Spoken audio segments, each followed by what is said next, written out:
So femicide is the killing of a female or perceived female person on the basis of gender identity, whether committed within the domestic relationship, interpersonal, or by any other person, or whether perpetrated or tolerated.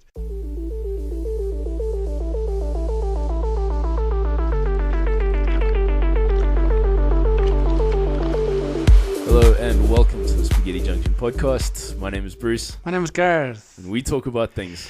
We just don't know where they're going to go. So, how's it going, man? Well, how do you think it's going with this country right now? Well, considering the week we've had, yeah, it's been a bit of a rough one. A rough one? For a lot of people. Yeah. We've been fortunate, in the sense where we don't live in where we live in in a well-off areas, basically. So it didn't really affect us that much, but it's affected millions of people, I reckon. Yeah. And we are talking about the looting and so forth that has been happening around, in KwaZulu-Natal and Johannesburg and Gauteng, actually. Yeah, but sort of more in the outerlying areas of Gauteng. Okay. Well, also in town as well. Oh, flip, yes, and we had that was the bigger one in the middle of in the CBD and that kind of thing. But yes, there were more out there. There was, a bunch of the township areas and as you say the outlying specifically Soweto and Alexandra and Meadowlands is where I have a friend there. Oh, okay. From my last job. Okay. And that was where they burnt down a whole shopping center, and she said to me that there were bodies lying around the area, dead obviously, around where she stays. That's scary. And it was over 200 deaths, I think, from what I read last time in the news. Yeah. Yeah, I must say it even gets you worried. I mean, when I was driving around Tuesday and Wednesday, you could feel the tension in the air. For sure. People were on edge. When I decided I wanted to go and get petrol, and I see a queue outside my petrol outside my local petrol station, one pump is running. You're like, oh, okay, that's a problem. Yeah. And because our oil refinery down in Durban got shut down as well. But they decided to shut it down because of the absolutely, because of the violence and that. So because of that went into issues, then that's just And then one of the biggest issues was them closing the N3, which is for our people listening from overseas, it's probably one of our major arteries between the coast. Between Durban, one of our major ports, and connecting Durban. And the reasoning why though is because tracks were being burnt down, multiple tracks. Yes, kept on burning down. And the problem with this, obviously the original thing, where this all stemmed out of actually wasn't meant to be about violence and looting. It was all about Jacob Zuma being in prison, and a portion of people didn't want him to be in prison, so they had their marches and their protests and stuff, and then from there, I would say opportunists then went from there and began to burn things, began to take stuff out of shops, and then it was just a whole movement that just went out of control. But then there have been pretty solid reports that has also been it was orchestrated. There are 12 people that they are trying to find. There was yesterday they found one. Yeah. So I hear you with it being orchestrated, but at the same time, not every person that was running in and out was linked. No, definitely not. A planned gang thing. No. Or some like crazy. Yeah, a lot of it planned by somebody with a cat on his lap. Kind of thing. A lot of it was very opportunistic. Exactly. Because taking advantage of the chaos and all of that. But there was definitely a criminal thing running through that. Now, I do feel for people who, because of COVID, jobs going down, like no jobs really. There's an amount that can be claimed from the government, but that's like $350. Yeah. What do you do with 350 rand? So yes, it was wrong to loot and raid, but the people, you could see the people who just needed to eat, that they left with food. They didn't leave with a freaking fridge on someone's head, Yeah. a double door fridge Yeah. on his head. They didn't do that. So yes, theft is wrong, and the looting was terrible. I'm 100%. But the people, that were, approached by the press or whatever, had just said that we're not bad people. We just are starving. We're just desperate. We're just desperate. So yes, they shouldn't have done it. But at the same time, if they left, with some maize meal and some flour and oil and, meat and whatever, I'm okay with that. Yeah. I don't have an issue with it because they need it. The majority of people don't need it. And the stupid shits, I don't understand, they had them burn down buildings. So number one, we're going to wreak havoc and smash every place up. Yeah. What the hell is going to burn it up? And then tomorrow they're going to complain and bitch because they haven't got food or they don't have a job. Yeah. That's always been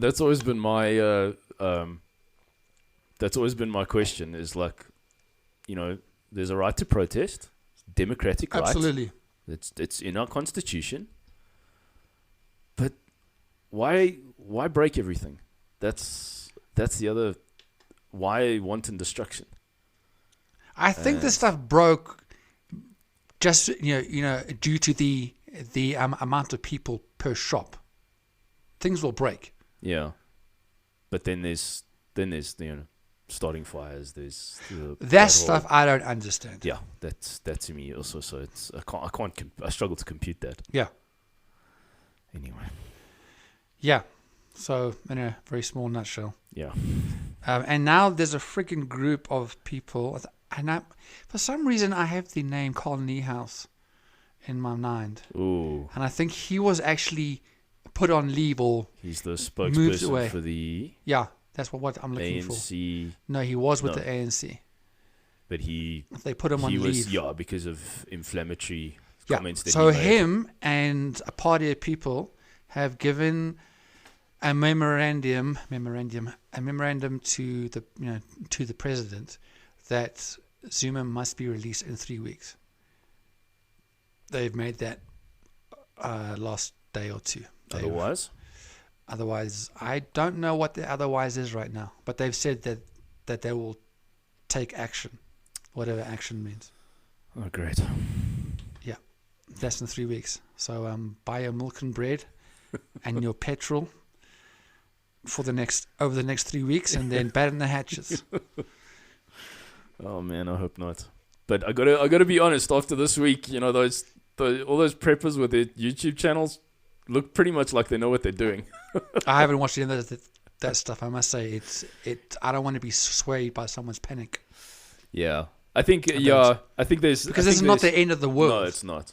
I think there's panic, paranoia, and tinfoil hats. Yes, and then there's being practical and and I wish being a little bit more prepared. And I wish, there is being prepared. Yeah. At the same time, there's so many, as you say, tin hat people that a lot of people believe. Yeah, there's current conspiracy theories, and you've got to really sort of sift that out and have a really make sure you have a clear head and because a cool unfortunately head a lot of people, and I found a lot of older people, in the sense where they're not as savvy as the younger people. Yeah. On social media and so forth. There's an actual law, I think I told you, that people who post inflammatory lies basically on what's happening, they can be arrested and put in prison for a period of time. Yeah, I agree with that because that's fear-mongering. It's fear-mongering, there we go. It's, yeah. And there's many out there. Like, there's a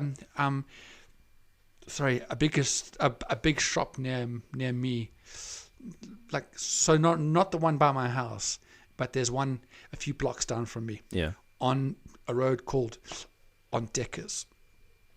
and there's a shop right there.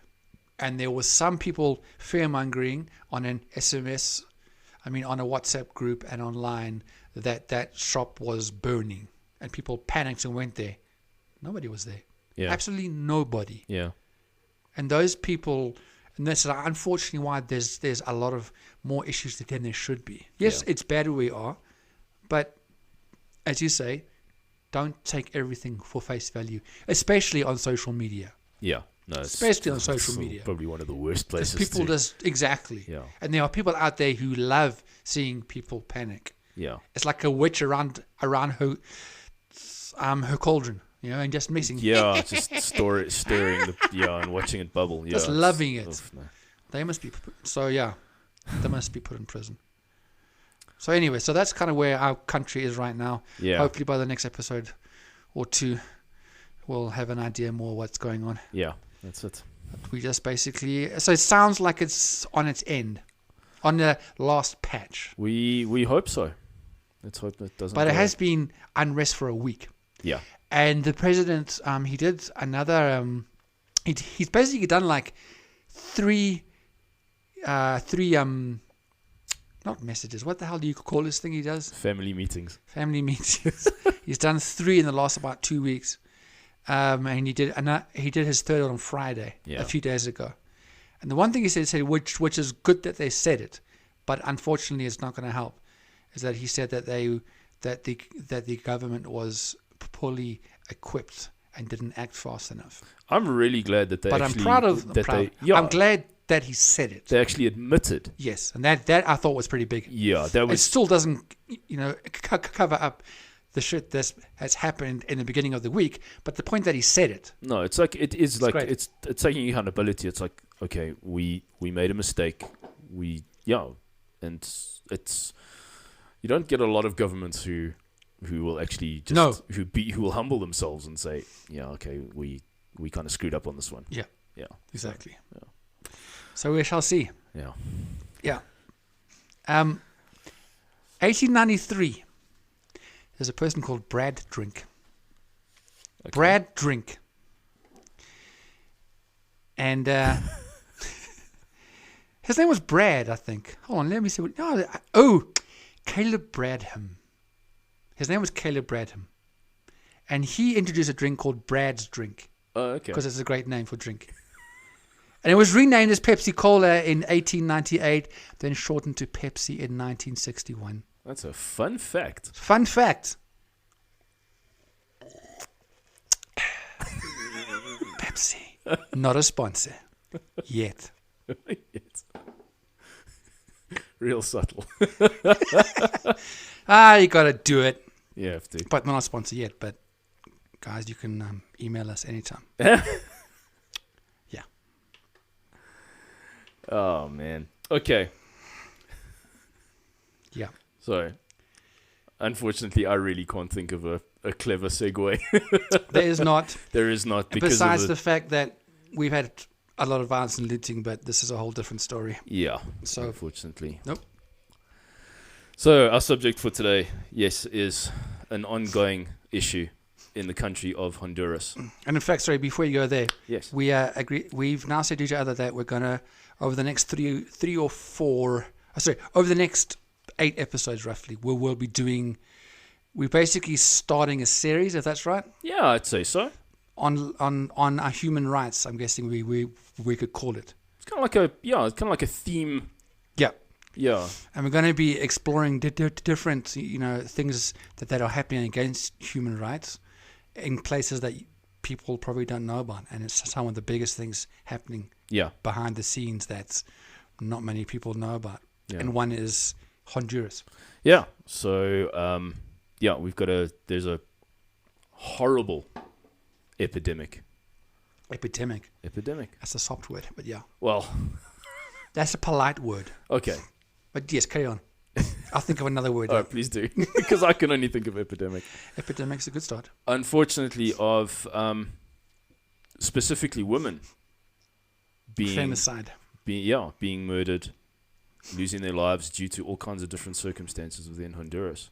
So femicide is the killing of a female or perceived female person on the basis of gender identity, whether committed within the domestic relationship, interpersonal, or by any other person, or whether perpetrated or tolerated. That's the last part by the states. So femicide, again, it is the killing of a female or perceived female person on the basis of gender identity, whether committed within the domestic relationship, interpersonal relationship, or by any other person. Sure. So basically, yeah. So we can say, and this has been said before, is that Honduras is one of the most dangerous countries in the world, yeah, to be a woman. Yep. Well, in gender, I mean, in general, it's one of the most. One of the yeah, but for women, it's. But it is the most dangerous to be a woman. We're not on this. We're on the same page. I think it is the most dangerous country in the world. Well, this is why we're talking about femicide. Yes. In Honduras. Yes. And it's the largest. Sorry. Carry on. Sorry, I'm just fact checking this. Yeah. As I go. So it seems it's the culture basically regards women as like disposable objects, and not really even as second class citizens. Yeah. And that's very scary. So just to give you an idea, in 2014, yep, a total of 531 women. And that's in lost 2014, their lives. That was in 2014. That's an average of 2 women a day. And that's 7 years ago. In 1 year. Yeah, and that was 7 years ago. No? Yes, sorry. 2015. Sorry, I'm doing this. 2015. 2014. Okay, thank you. Sorry, my bad. It's quite all right. Carry on. And in that, the city of San Pedro Sula, okay, is basically has the unhonorable moniker of being the most violent city in the world outside of active war zones. So yeah, and that's scary because it's spoken about just next to various war zones going on. By the way, so basically, on an average of about 173 people out of every 100,000 are murdered. Are murdered in what? In San Pedro Sula. So that's Sula. Sorry. Okay. Yeah.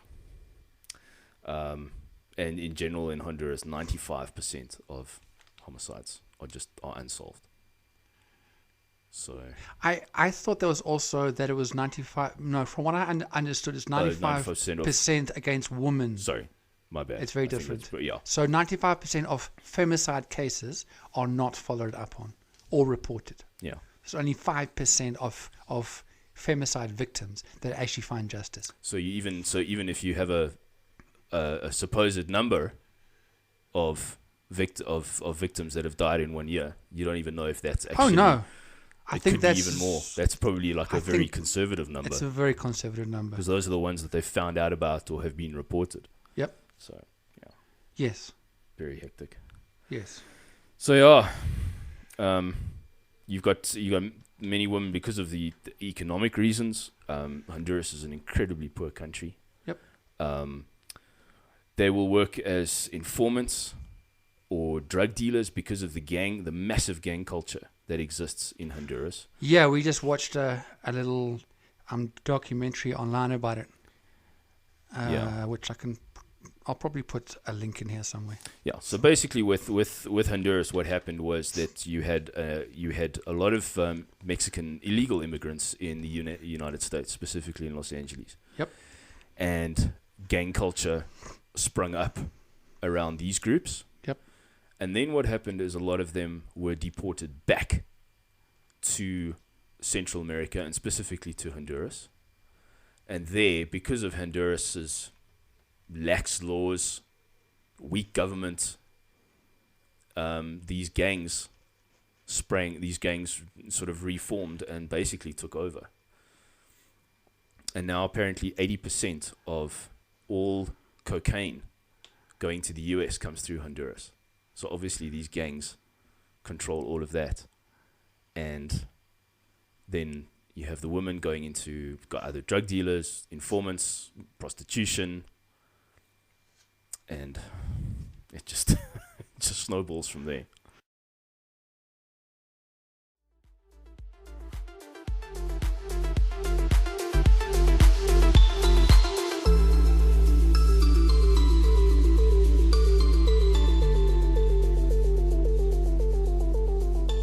I want to bring in a lady called Maria Josie Alvarado, who became the Miss Honduras, and she was, kind of set for I'm going further into the Miss World.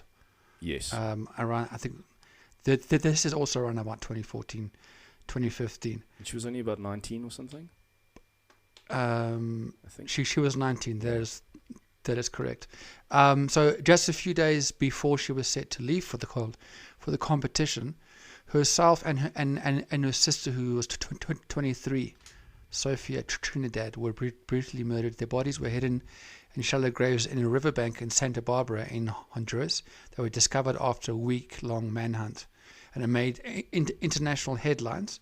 And their joint broadcast, I actually do remember this vaguely, was on broadcast around the world and attended by thousands. But her mother knows the main truth, which is what we know, is the only thing unusual about her murder was that the police and the media paid attention. She said that here in Honduras, women aren't worth anything.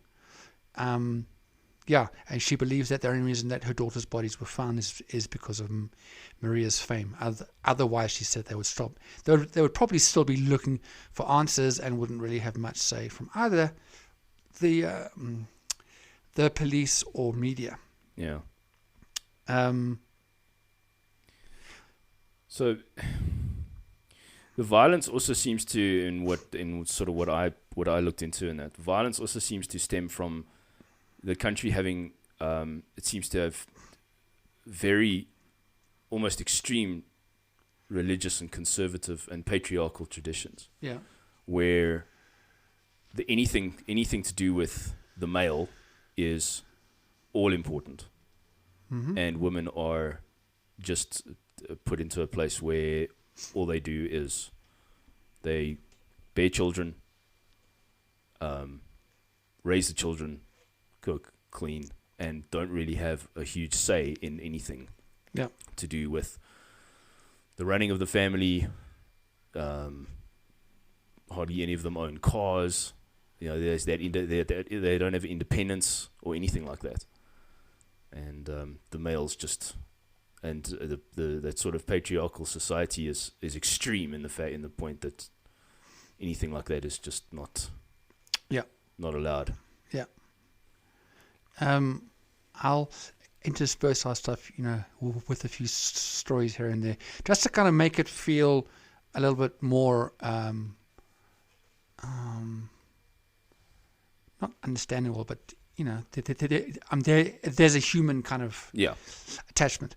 There was a woman who said, that she was brutally raped by a powerful man in their little small town. So this shows what happens. They left the note saying that if she spoke up, they were going to kidnap her daughter, rape her, kill her son, and leave her son's head at the door of my home on a platter. So obviously, spoke up basically against her being beaten up. Okay. So basically, terrified, she stayed quiet. And then, obviously, with that, you then say nothing, or you try and leave, and she said that no one would ever suggest that she testifies, against the guy. Instead, they told her just to leave the country. Sure. So that's it. Yeah, that's all she can do.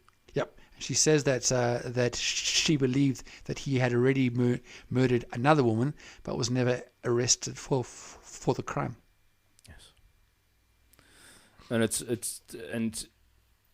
these poor women, if they have kids, if they are pregnant, yep, if they have daughters, those daughters basically have no future.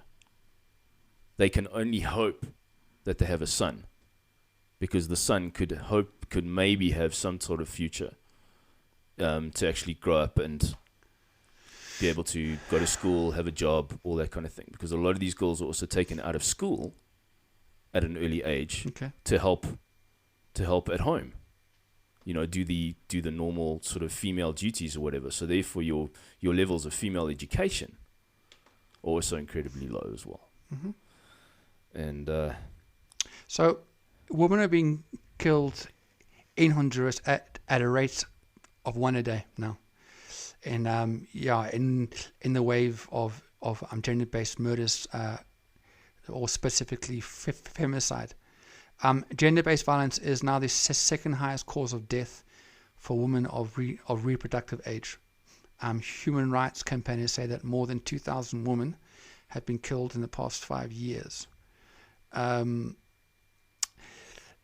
report by this NGO says that women are dying because of a deadly mixture of gun crime, political instability, and the systematic indifference of the police. Conviction for these crimes are rare. Between 2 so this is a long time ago, but there was 1,100 roughly reported cases, yet only 211 made it to court, and only 4.2 of all those cases resulted in a conviction. That's a scary statistic. Yep, and it's still happening. It's not like it's a story, So then there was a coup about 2009, and then a month after the coup, there was a 60% rise in the number of femicides, with the bodies of more than 50 women found in the two largest cities in Honduras. Since that coup, they've seen a sharp rise in gender-based killings, with many of these crimes simply going unreported. They don't even really know just how many women are being killed, because families of victims are afraid to report violence and murders because they realize that the legal system gives impunity to those responsible for the killings. So basically, the people who do it actually, they walk almost all the time. Yeah.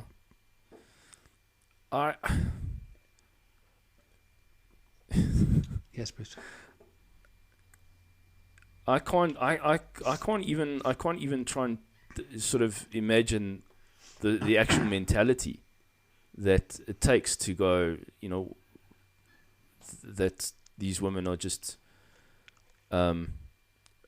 sorry, I'm just I can't actually get my head around the mentality of regarding like why women within the society are treated so ostracized like that. I mean, word of the day. Yeah, I have a lot of trouble just wondering, like, why? Just why? Well, pretty much what you were saying, the Expendables. Yeah. And the police, from what I'm understanding, why there's a very low rate of conviction is, now this is me hypothesizing, but I would imagine that a large portion of the money, is being, like shaded between the criminals and the police. Yeah. And the criminals have such a long reach that they possibly are saying, to a judge or whatever, well, we know where you'll stay, or we know who your wife is, and we'll do X, Y, and Z unless you, let us move on. I think, and this is just me having thoughts about, well, what I've read and trying to work out why is there such a low rate, is because of fear. Yeah. There's high fears. And just because, you're a judge, if someone says to you, look, I know where you live, and I'm going to do this and this and that to your family. Yeah. You know what? It's one more woman, who has no justice. There's many more out there. It'll just be another statistic. Yeah. And that's pretty much what the women are there. They are statistics. Just yeah. Okay, and is it? Do you think women are maybe targeted because they are more vulnerable than other men, or than men? Yeah, for sure. And I can't. Yeah, I struggle to to get my head around it. I can't. Yeah. Another story to intersperse. There was a lady called Luisa who was 21. She actually went to an immigration lawyer.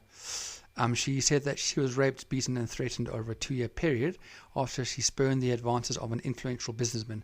She says, after he beat and raped me for the second time, I went to the police, who said they would do nothing, that I should do what the man wanted. Yeah, well, there you go. They just, yeah. And then after that, the violence got worse, because she went to the police.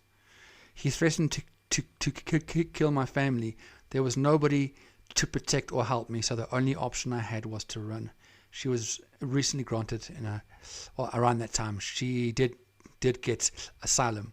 But she says there are many women with the same story as me in Honduras, but most of them die. If I had stayed, I'd be dead too.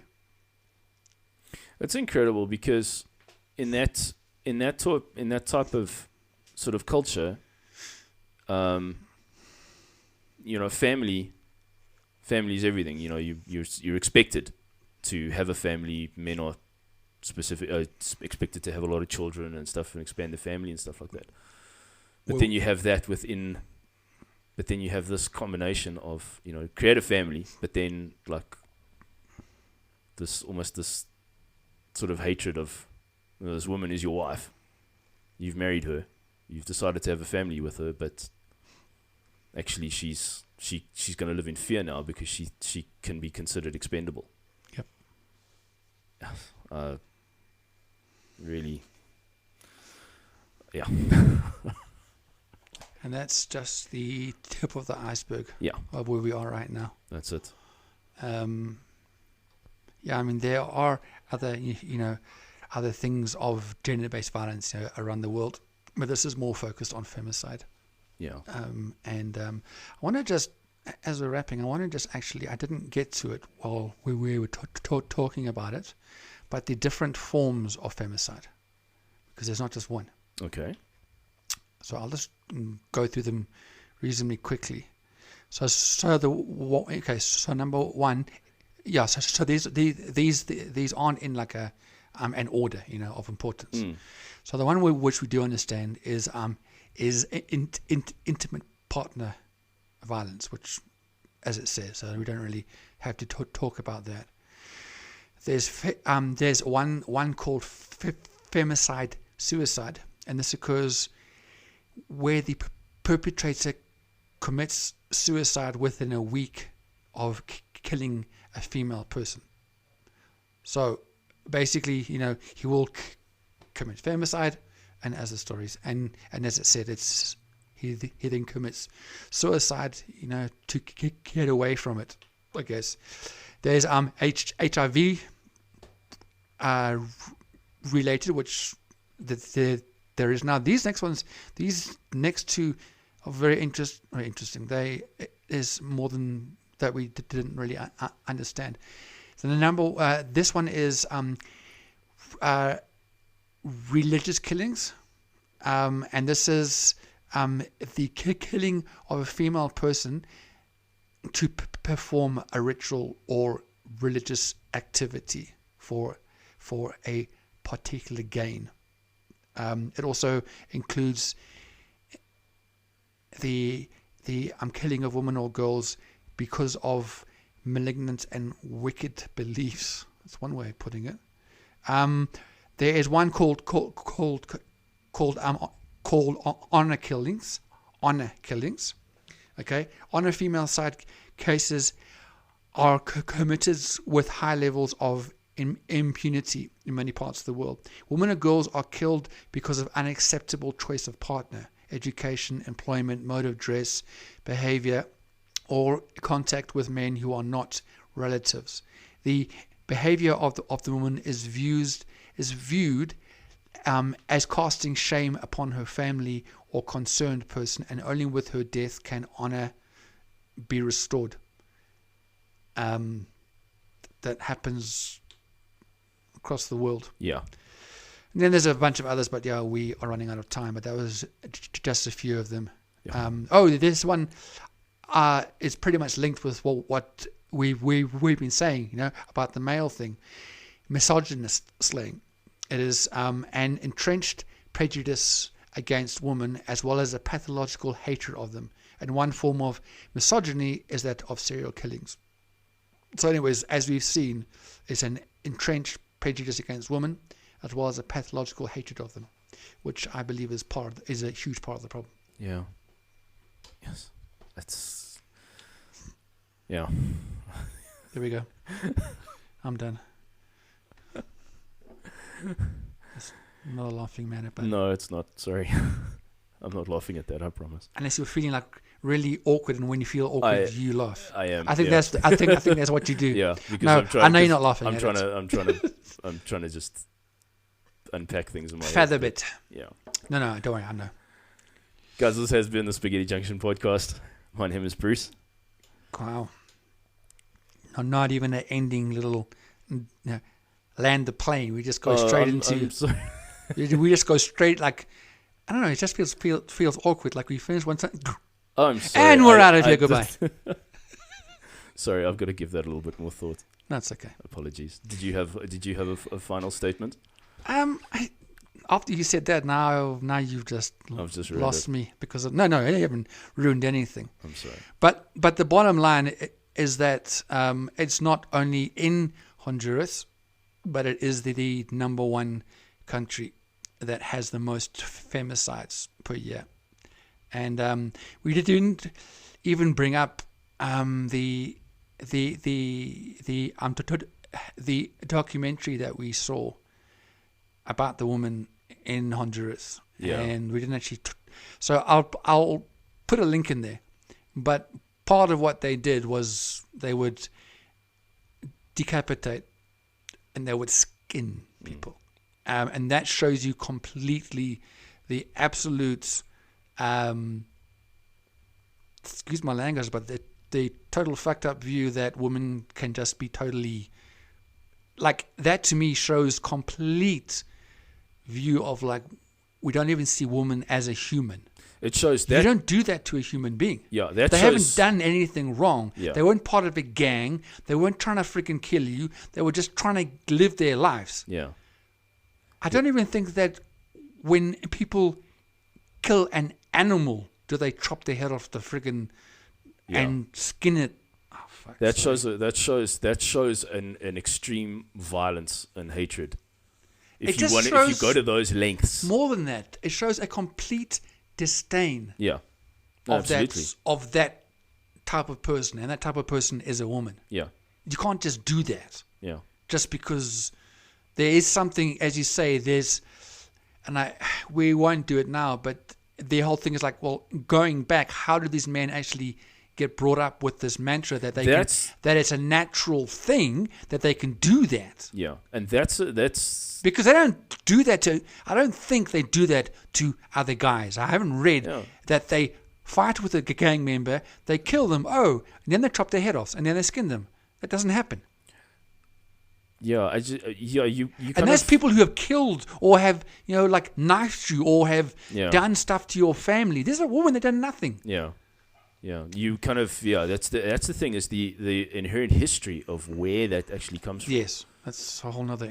That's another, or not interesting. It'll be probably like another whole horrible hole to go down that we haven't yet. But that's it. But it's like, where did that come from? Yeah, and because human beings are not born with that kind of hatred. No, but as I say, it's more than hatred. Yeah, there is hatred, like I hate you and I want to kill you.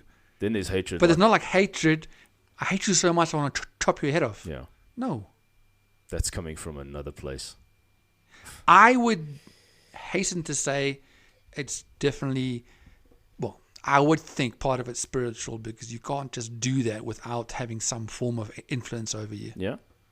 Could be a very... And it's not to say that they did it because the devil made me do it. No, they are humans and they made their own choices and they chose to do that shit. But I wouldn't be surprised if somewhere in that country there's some spiritual stuff going on. That's it. Okay, now I'm done. Now we can finish. This has been the Spaghetti Junction podcast. Guys, thank you so much for listening. My name is Bruce. And my name is Gareth. And we'll catch you guys on the next one. Cheers, guys. Cheers, guys. Bye.